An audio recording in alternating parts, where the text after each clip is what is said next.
This is the $100 one. Yeah. I'm about to make movies. How do you feel about it so far? It's very light, like super light. Turn it on. It has a flip. Yeah, it's not articulated. It's only flip. Huh? What's going on, button pushers? Welcome to the channel if you guys are new here. My name's David. If you guys are coming back, welcome back. It's so good to see you again. I bought a camera on Amazon Prime Day. It was $100 and it's pretty interesting. It's kind of like playing a video game at a lower elo or rank because it's so unpredictable because they don't know what they're doing and they just can't play right. So the camera's kind of like that.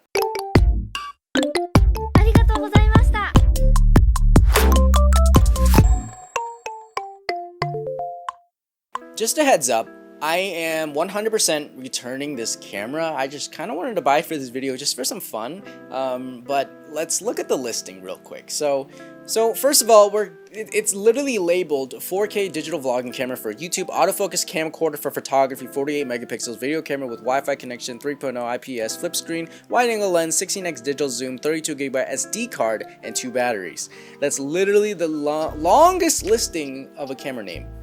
It is currently $125. I got it for $100 on Amazon Prime Day. It has a bunch of cool features apparently. It has HDMI cord. It can record up to 4K 30 and it goes down to 720 120, which is kind of insane. Looking at the pictures and stuff, this is definitely not taken on this camera.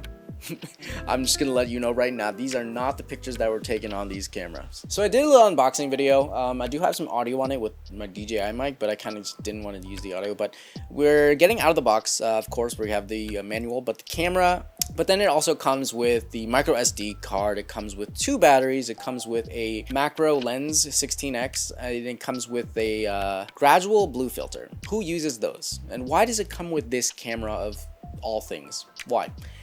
On top of that, we do get the cords, of course, the HDMI cord and USB cord. One thing that I realize is there's... Wait.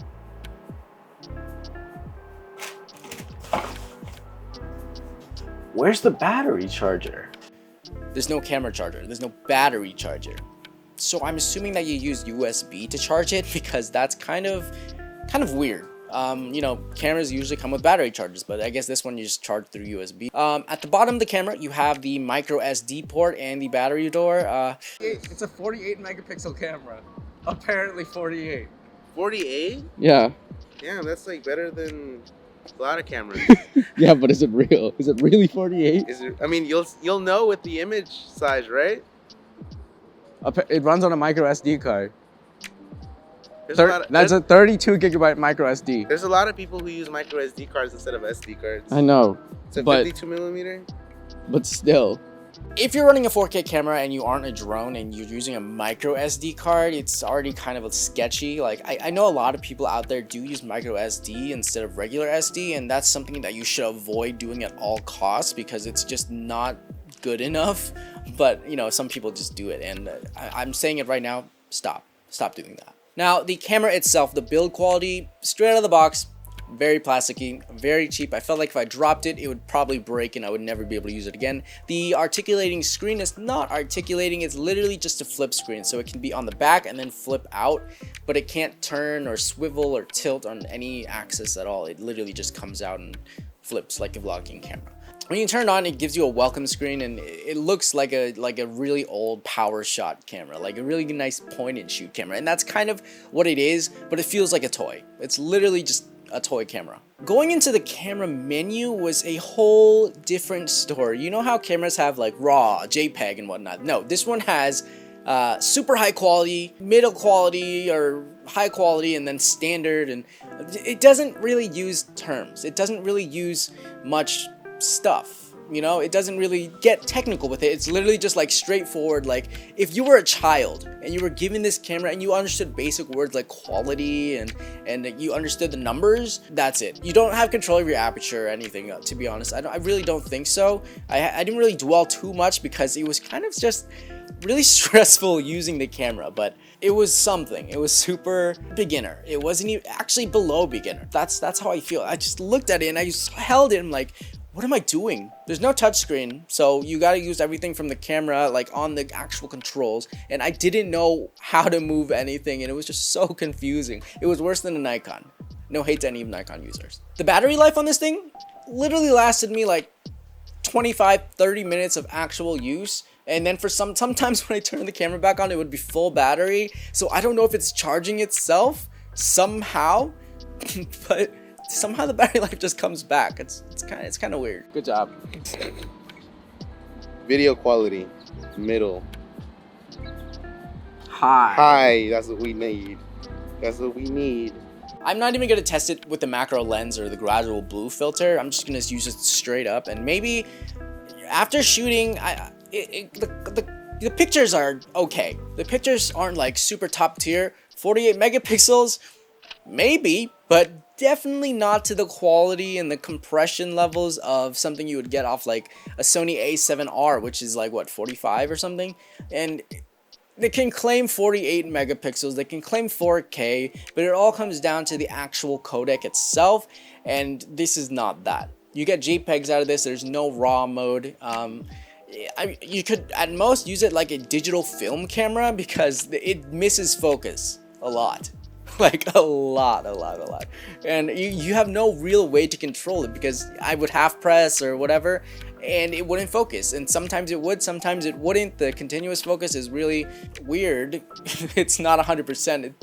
I don't know, the low light's terrible for sure. I lost a lot of color when I was using low light. Like, it would literally desaturate me, and that was really weird. The video coming out of it was worse than the photos. So if you're gonna get this at all for video, don't even think about it. Photos, maybe considerably not as bad. The focusing, not good, but you could use it as like a fake film camera because the photos that come out of it kind of do look like they would off of a film camera. Like sometimes they're sharp, depending on the light. Sometimes they're a little bit blurry to give that kind of filmic kind of feel. Sometimes they're super grainy. The consistency out of this camera is not there because we don't really have much control over what we're doing. I think there actually is ISO, white balance, and some other controls, but I really didn't dwell too deep in it because at the end of the day, I didn't even know how to change different settings. I didn't know how to like pinpoint where I wanted to focus or anything because I had to do everything from the actual thing, and there's no real controls here. This is all you get.